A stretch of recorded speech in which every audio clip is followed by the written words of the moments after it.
The Wings of Icarus are Fortnite's newest mobility item. They're super fun, they look sick, but do they suck? Across Fortnite's lifespan, there's been a wide variety of mobility items in the game. Some are balanced, and some not so much. But what makes a balanced mobility item is the risk compared to the reward. The Shockwave Hammer was notoriously unbalanced and frustrating due to the amount of builds it could break during the endgame. Combine that with the fact that it had unlimited recharging ammo, and there weren't really many downsides to using it. I felt like if you're in a bad position, you could just click hammer and you could get yourself out of it every single time. The kinetic blade, on the other hand, was much more balanced. You couldn't use it to freely escape a box or a bad lair, and it had a slow animation prior to activating, which allowed you to get hit in the air. Sure, it was infinite mobility, but there was a skill component to using it, and there was also a large risk. Now, at first glance, the Wings of Icarus seemed pretty powerful. You can travel around 400 meters with just 100 charges, and there's 300 charges total, so a ton of mobility. You can cancel your fall damage just by holding them out. It has a dive attack that deals 300 structure damage, which will instantly break a wood or brick box, and there are a ton of insane rotational strategies you can use with this. But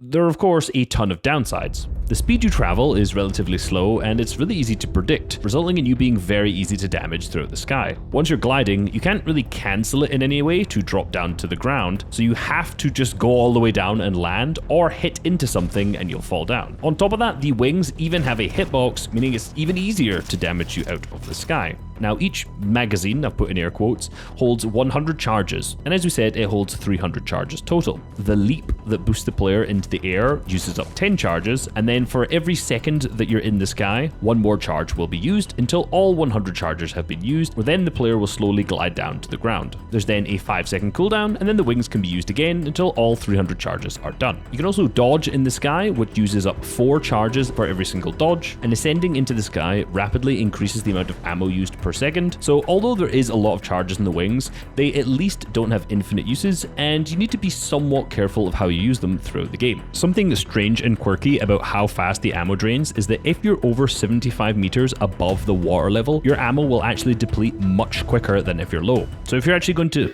Thank you, my cat's meowing in the background. So if you're in the storm and want to go the furthest whilst being the most ammo efficient, stay quite low to the ground. Of course, unless you're going to get shot and die. Now, if it wasn't for the additional hitboxes on the wings, they would probably be one of the most balanced mobility items in Fortnite history.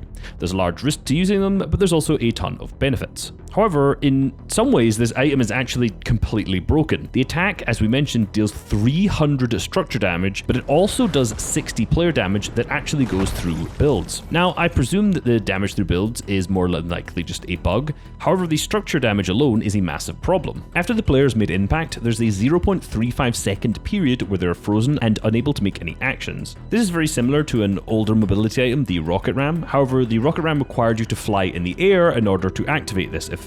With the Wings of Icarus, this can be activated by a simple jump, which can be done anywhere. On the first day of release, it was possible to cancel this falling animation by activating the attack just before you hit the ground, but this was patched in under 24 hours. Now, in order to use the attack, you must be over 8 meters above the ground. Now, the Shockwave Hammer had a similar bug, and it too was fixed. However, the Wings of Icarus actually has a workaround. If the player character stands at the edge of an opponent's box and jumps off, as long as they're over 8 meters above the ground, all you need to do is look back and you can instantly destroy the box that they're standing on. For reference, 8 meters is just around 2 tiles high. So if this is done right and the player's just hovering 8 meters above the ground, they can land on top of the box and instantly break their builds. This can also be done by editing a floor and jumping over that edit so that the ground beneath the player is 8 meters away, which will allow them to use the attack. Now, since the area of effect for this is also the same as the rocket ram, as it breaks 3 builds wide and just under 1 tile deep, it'll more than likely break all of the builds that you're standing on. So if a player is creating far too many boxes,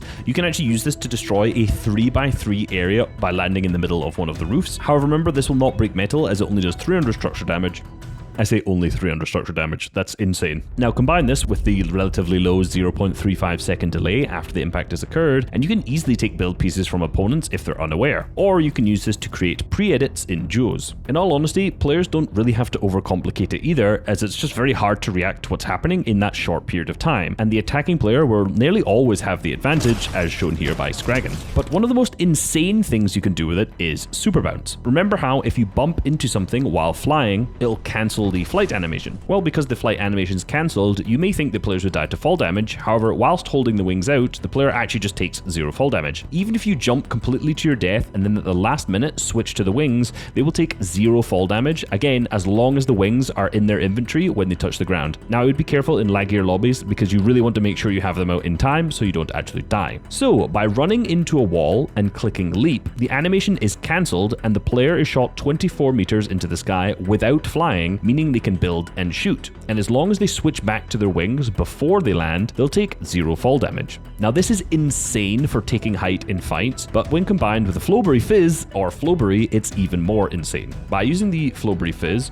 jumping, using the wind, and bumping into a wall, the player will be sent 200 meters into the sky. And shout out to 3Piece for this. If you switch to a weapon while you're flying, you won't go quite as high, but for context, the 200 meters can take you from the inside of Mount Olympus all the way to on top of the statue, which is absolutely insane, in particular for things like zero build. This isn't slow either, it's incredibly difficult to get shot while doing this, especially considering weapons now have bullet drop. Not only that, because you're not actively gliding with the wings, whilst in the air, you can click leap again to continue to fly in the air, and then you can use the attack option to quickly drop to the ground. But this time, because of the 45-degree angle, and considering now you're 200 meters high, rather than traveling a pitiful small amount of distance forward, you'll probably travel around 200 meters forward, but in the safest way possible. Now, the reason players don't take fall damage when the wings are equipped is because they marginally decrease the player's weight. Now, the result of this is that players can jump around 10% higher. Now, it doesn't seem that interesting. However, combine this with a regular launch pad and you'll fly 87 meters into the sky in comparison to the normal 57. But as all things mobility related are, you can always again combine this with the Flowberry Fizz to go even higher. Now, a regular Flowberry Fizz launchpad will take you around 112 meters above the pad. However, using the Flowberry Fizz combined with holding the winds of Icarus out, this will propel a player 267 meters into the sky.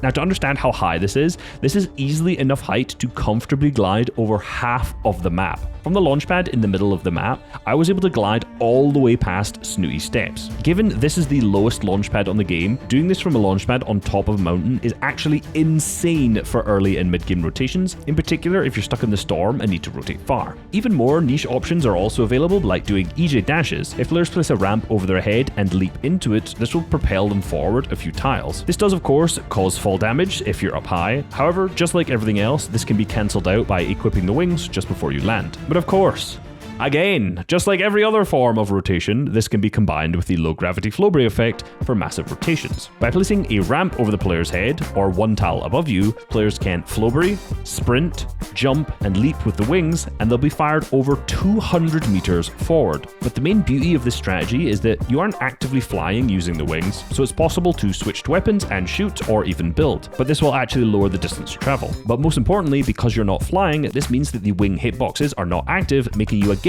much more difficult to hit. Now, if this is done without the Flowberry effect, players will still travel roughly 50 meters forward. However, it should be noted that because there's no low gravity effect, again, the wings have to be held out when you land to avoid taking fall damage. I think many people are exaggerating when they say this item is useless. There's a risk in using it normally. However, there are many highly skilled strategies that can be used in order to minimize the risk. In my eyes, this is probably one of the most balanced mobility items Fortnite has ever introduced, as long as they remove the bleed through damage from the attack and maybe lower the structure damage too.